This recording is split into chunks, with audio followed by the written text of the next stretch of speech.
kita akan mendengar juga dari Pak Tumpal. Silakan Pak Tumpal. Iya, shalom semua. Shalom. Minta maaf agak terlambat tadi, ada urusan. Iya, nggak apa-apa, Pak. Iya, saya Sibuk sedikit terus. ya terkadang sibuk, terkadang tidak. Nikmati kasih karunia. Erote. Tidak pernah berpikir mau jadi pendeta ataupun jadi guru. Karena ketika tamat SMA, saya kuliah di pelayaran.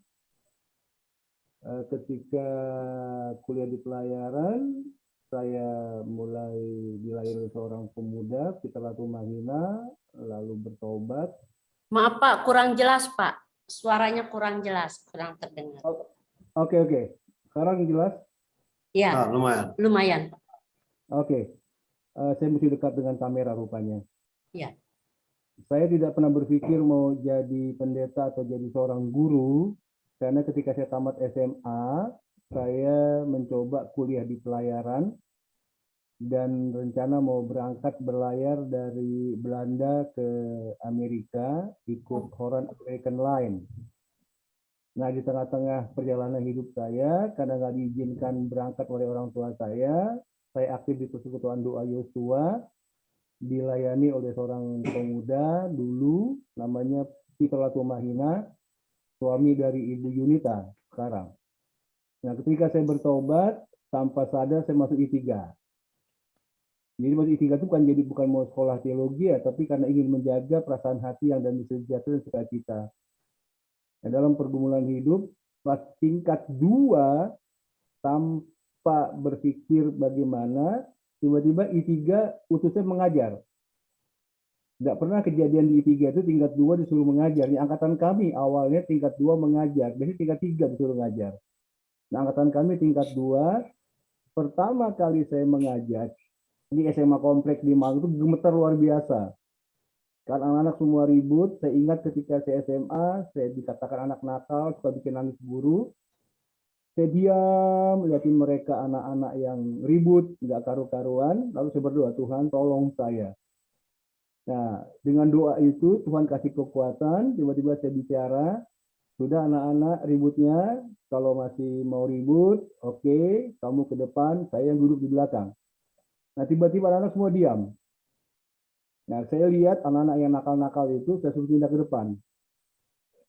Dan tiba-tiba entah bagaimana, kayak sesuatu yang tenaga di luar pemikiran, saya bisa mengajar dengan baik. Jadi selama weekend saya mengajar, lalu tingkat 4 dipraktekkan di Kalimantan Barat, saya kembali mengajar. Saya ngajar bahasa Inggris, saya ngajar agama, saya juga pegang jadi supir di sana, bantu Pak Kim dalam pelayanan. Jadi ternyata yang saya tidak mau dalam dunia pelayanan sebagai pendeta dan juga guru, Tuhan izinkan saya masuk ke sana. Nah, tahun 88 saya praktek di Kalimantan Barat, dan beban itu memang ada di Kalimantan Barat, saya sering ke sana. Ya, Bapak teman-teman semua tahu saya pernah mengalami problem yang berat selama 3 tahun, semua mundur pelayanan saya selama 3 tahun lebih, dan puji Tuhan, setelah Tuhan pulihkan kembali, saya bisa masuk kembali pelayanan ke Kalimantan Barat. Di luar dugaan, saya ambil MTH di Kalimantan Barat. Nah, ketika saya ambil MTH itulah, Tuhan izinkan saya mendirikan sekolah teologi di pedalaman. Memang kerinduan saya adalah menolong anak-anak muda di pedalaman Kalimantan Barat. Tuhan izinkan saya mendirikan sekolah teologi di sana bersama dengan anak murid yang dulu saya ajar tahun 88 di Sintang. Dia jadi pendeta di pedalaman, bersama-sama dengan dia saya dirikan sekolah teologi. Nah, 18 anak yang sekolah, 12 minta SPD. Yang lain sisanya STH, tapi yang sisanya minta SPD. Ya, karena banyak yang minta SPD, maka saya kembali kuliah MPD. Sehingga saya dapat 2 gelar sekarang, MTH sama MPD, untuk mengajar.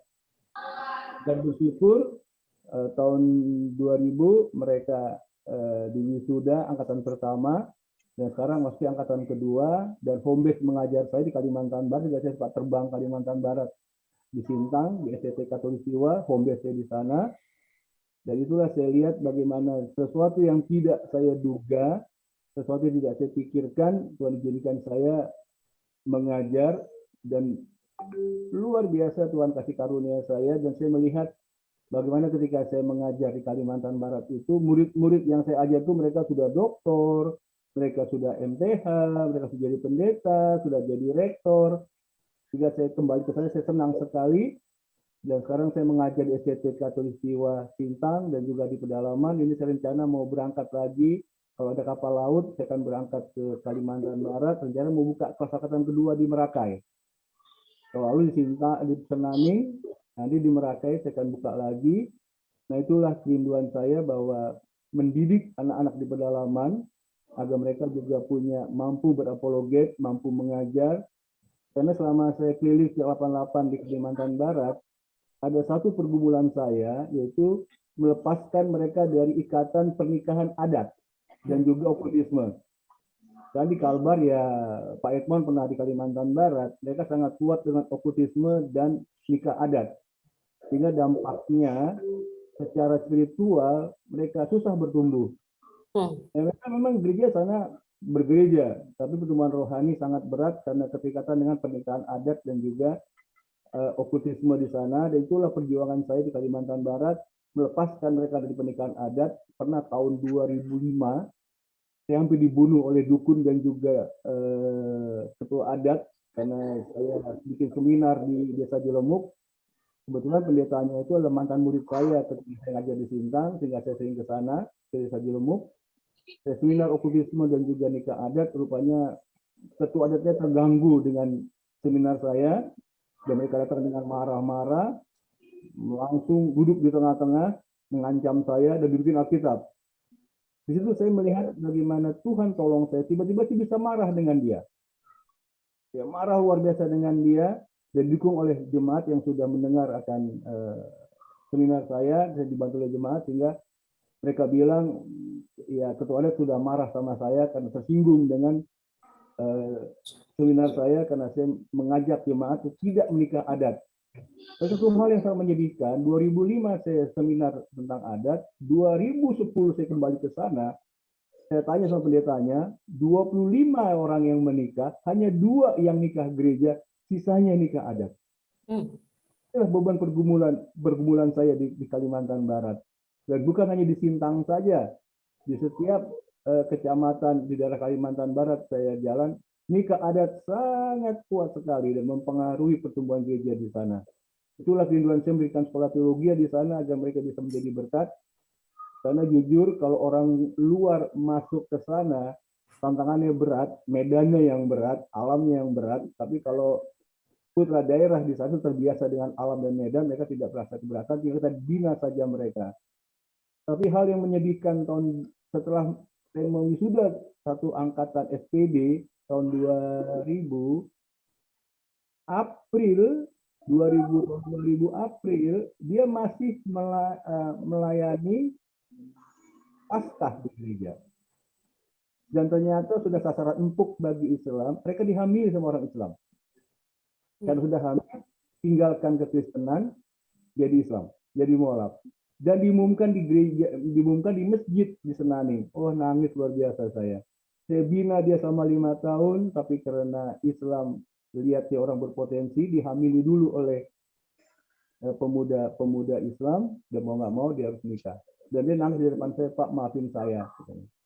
Itulah kondisi yang ada. Jadi itulah beban saya pelayanan di Kali Pedalaman. Yang Tuhan tempatkan itu memang di daerah Kabupaten Sintang, di daerah Tungau Hulu, Tungau Hilir, Tungau Tengah. Dan sekolah yang saya bina itu di Kota Sintang, di Sungai Sawa. Pak Edmond tahu itu, STTK, yang dibina oleh Pak Kim. Di sana ada SD, SMP, SMA, dan saya jadi home base mengajar saya di sana. Dan setiap 3 bulan sekali, 2 bulan sekali, saya berangkat ke sana untuk mengajar, dan saya bawa sepeda motor dari Sidoarjo karena untuk bisa keliling ke pedalaman. Itulah kerinduan pelayanan saya. Dan saat ini saya tinggal di Sidoarjo bersama dengan istri dari HT yang saya jumpa di Kalimantan Barat tahun 88 ketika saya praktek di Kepala Sekolah SMA Immanuel. Saya guru SMP Immanuel, kami ketemu tahun 88. Tapi karena saya pernah mengalami sebuah problem-problem yang tidak saya inginkan, dan bersyukur kami bisa berjumpa kembali tahun 98. Kami menikah dan dikasih satu anak. Anak saya sekarang di Jakarta, bekerja di Grand Hyatt Hotel. Di sana sempat kuliah di Semarang, sastra Inggris. Jadi kami hanya tinggal berdua di rumah karena anak saya cuma satu. Di Jakarta kerja, yaitulah pergumulan kami. Ketua gini di rumahnya berdua, dan istri saya ngajar di SMP Petra Sidoarjo. Saya keliling ke dalam pelayanan ke Kalimantan Barat, mengajar dan juga penginjilan. Memang kalau sudah mengajar ke pedalaman penginjilan, memberikan seminar ke gereja-gereja, mengajak pendeta untuk berani berkomunikasi dengan ketua adat. Jangan sampai jemaat hanya nikah adat begitu, dan berani juga komunikasi dengan dukun-dukun agar mereka juga tidak bermain dengan okultisme. Karena beban berat yang ada adalah di pedalaman ini okultisme dan juga nikah adatnya. Dan satu hal juga yang saya lihat kelemahan dari hasil misi nggak pernah mengajar mereka memberi. Dan mereka dimanja. Mereka mampu beli sepeda motor, bagus. Mereka mampu beli rokok satu hari, satu bungkus lebih, mereka merokok, tapi persembahan ke gereja hanya orang Ambon yang masuk, yang pakai golok Rp1.000. Sehingga uang gereja minus. Nah, hamba-hamba Tuhan kita yang bergantung pada gereja karena dari sponsor, berat melayani pedalaman. Sehingga mereka juga harus kerja, mereka juga mencari uang, dampak dari mereka mencari uang bekerja, pelayanan ke gereja menjadi lemah. Jadi sumber daya manusianya pun yang melayani pedalaman itu adalah orang-orang yang secara status pendidikan sumber dayanya ya tidak seperti kita yang sekolah di Jawa yang punya SDM beda begitu. Jadi itulah yang membawa saya sering membuat pendidikan di Kalimantan Barat, masuk pedalaman, mengajak hamba Tuhan di pedalaman, supaya mereka juga berani berbicara kebenaran Alkitab, tidak takut dengan dukun-dukun yang ada di sana, tidak takut dengan ketua adat. Ya kayak tadi saya ceritakan pengalaman saya, anak murid saya yang melayani di Jilmuk itu 2005. Saya bicara 3 hari tentang okultisme di pernikahan adat, tapi 2010 saya datang, 25 orang saya tanya yang menikah, hanya 2 yang nikah gereja, sisanya nikah adat.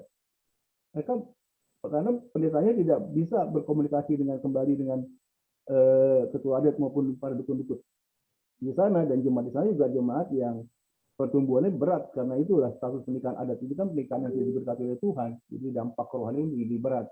Dan Tuhan taruh hati saya ke pedalaman itu, sehingga saya rutin ke sana, dan ya itulah pergumulan yang saya alami di pelayanan pedalaman.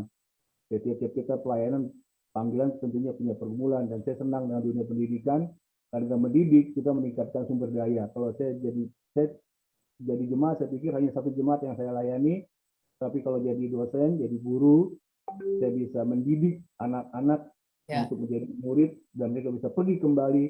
Karena dari anak didik yang kami bina tahun 88 itu, mereka sudah jadi misionaris di Hong Kong, ada yang jadi dosen, jadi sudah dokter semua. Senang melihatnya. Itulah pelayanan yang saya lakukan selama ini.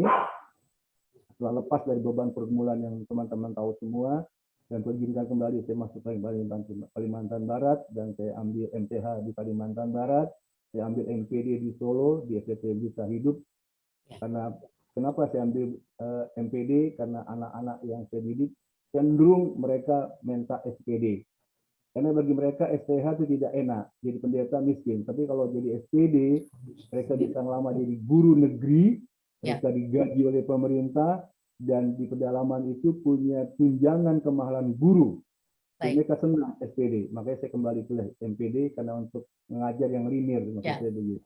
Itulah beban pergumulan kesaksian saya. Terima kasih Ibu Antoneta. Maaf agak terlambat. Terima kasih Pak Tumpal.